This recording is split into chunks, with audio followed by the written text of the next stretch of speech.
Hello friends, welcome to Tamil Sakthi YouTube channel. எல்லோரும் எப்படி இருக்கீங்க? எல்லோரும் நல்லா இருப்பீங்கன்னு நான் நம்புகிறேன்.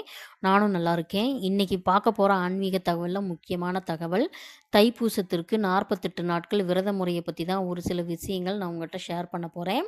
அது என்னன்னு பார்க்குறதுக்கு முன்னாடி நம்ம சேனலுக்கு சப்ஸ்கிரைப் பண்ணிவிட்டு பாருங்கள். கண்டிப்பாக பிடிச்சிருக்கும். பிடிச்சிருந்தா லைக் பண்ணுங்கள். உங்கள் ஃப்ரெண்டு ரிலேட்டிவ்ஸ்க்கெல்லாம் ஷேர் பண்ணுங்கள். எனக்கு தெரிஞ்ச விஷயங்களை இந்த வீடியோக்கள் மூலமாக உங்களுக்கு நான் ஷேர் பண்ணுறேன். அதன் மூலியமா நீங்களும் தெரிஞ்சுக்கங்க. வாங்க வீடியோக்குள்ள போகலாம்.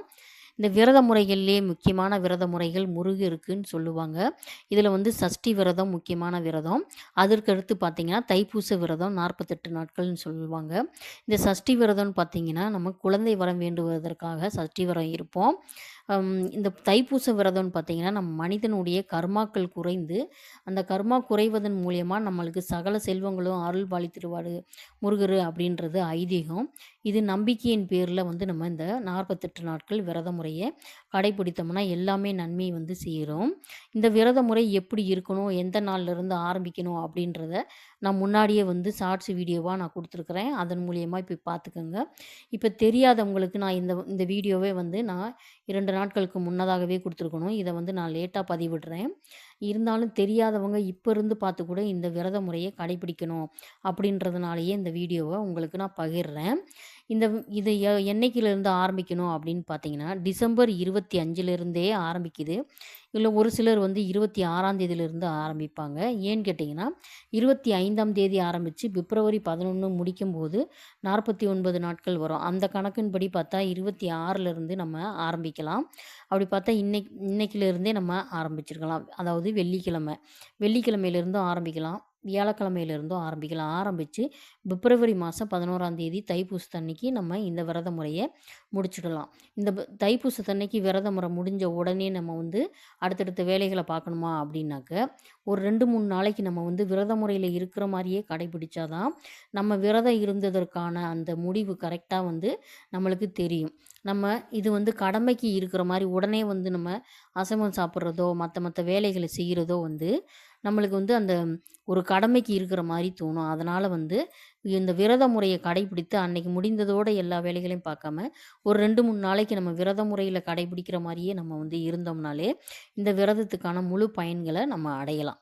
இந்த விரதம் வந்து எப்படி இருக்கணும் என்ன அப்படின்னு பார்த்தீங்கன்னாக்க நம்ம 25 இல்லை 26ஆம் தேதியோ ஆரம்பிக்கிறோம் அப்படின்னாக்க காலையில் எந்திரிச்சு நம்ம எப்பயும் போல் எந்திரிச்சு தலைக்கு குளிச்சுட்டு வீடெல்லாம் சுத்தம் பண்ணி விளக்கு நம்ம ஏற்றுவோம் இல்லையா, அதே மாதிரியே விளக்கேற்றி உள்ள ஒரு சிலர் வந்து சட்கோண கோலம் போட்டு 6 வெற்றிலை தீபம் முருகருக்கு ஏற்றுவாங்க. அவருக்கு நிவேதனமாக ஏதாவது பண்ணுவாங்க. அப்படியெல்லாம் என்னால் பண்ண முடியாது, பக்கத்தில் இருக்க கோயிலுக்கு இதுக்கெல்லாம் போக முடியாது, நான் வந்து சிம்பிளான முறையில் விரதம் இருக்கணும், அதை பற்றி சொல்லுங்கள் அப்படின்னாக்க எல்லாருமே வந்து சிம்பிளான முறையில் தான் இருப்பாங்க. யாருமே வந்து ரொம்ப பிரம்மாண்டமாலாம் வந்து விரதம் இருக்கிறது இல்ல. எப்பயும் போலவே நான் சொன்ன மாரி 6 வெற்றிலை தீபம் போடுவாங்க ஒரு சிலரு. தினமுமே எந்திரிச்சு அது என்னால முடியல அப்படின்னாக்க, நார்மலாவே நம்ம நல்லெண்ணெயோ, நெய்யோ ஊத்தி பஞ்சுத்திரி போட்டு, ஒரு கற்கண்டு வச்சு கூட நம்ம முருகருக்கு நிவேதனம் பண்ணி, சாமி கும்பிட்டு அன்றைய நாள வந்து நம்ம தொடங்கலாம். இப்படி வந்து ஒவ்வொரு நாளும் 48 நாட்களும் நம்ம கடைபிடிச்சுட்டு 11ஆம் தேதி தைப்பூசத்தன்னைக்கு நம்ம வந்து சாமிக்கு எல்லாம் சமையல் பண்ணி எல்லாம் படையல் போட்டு அந்த விரதத்தை முடிச்சுக்குவோம். இப்படி தான் வந்து ஒவ்வொரு நாளுமே வந்து விரதம் இருக்கணும். இதில் இந்த 48 நாட்கள் என்னால் இருக்க முடியாது, கண்டிப்பாக 48 நாட்கள் தான் விரதம் இருக்கணுமா அப்படின்னு கேட்டால் கிடையாது. இந்த 48 நாட்கள் ஒரு சிலரால் இருக்க முடியும், ஒரு சிலர் உடம்பு வந்து ஒத்துழைக்காமல் இருக்கும். அந்த மாதிரி இருக்கிறவங்க வந்து என்னால் இருக்க முடியாது, ஒரு மாதிரி இருக்கும் அப்படின்னு சொல்கிறவங்க வந்து 21 நாட்களும் வந்து கடைபிடிக்கலாம்.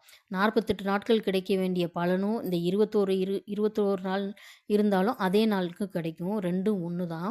48 நாட்கள் இருந்தால் தான் முழு பலனும் கிடைக்கும், 21 நாட்கள் கிடைத்தா பாதி தான் கிடைக்கும் அப்படின்றதெல்லாம் கிடையாது. 21 நாட்களும் வந்து ரொம்ப சக்தி வாய்ந்த நாள் தான்.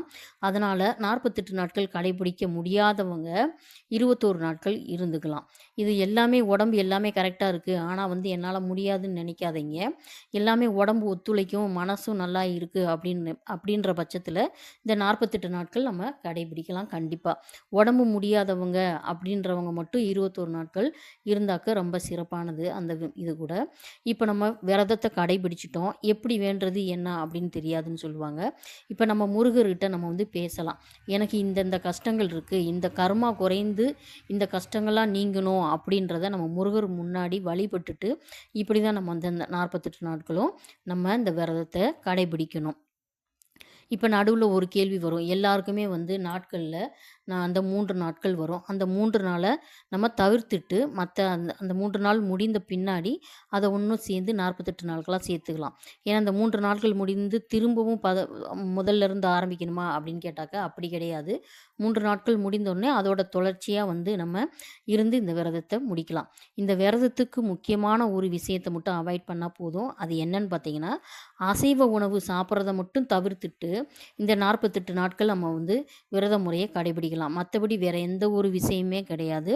இந்த அசைவம் உணவை மட்டும் தவிர்த்துட்டு நம்ம இந்த விரதத்தை கரெக்டாக கடைபிடிச்சோம்னா முருகர் எல்லா விதமான சகல செல்வங்களும் நம்மளுக்கு கொடுப்பாருன்றத எந்த ஒரு ஐயமும் கிடையாது. எல்லாருமே முழு நம்பிக்கையோட இந்த விரதத்தை கடைபிடித்து எல்லா விதமான சகல செல்வங்களையும் பெற வேணும் அப்படின்னு நான் கும்பிட்டுக்கிறேன்.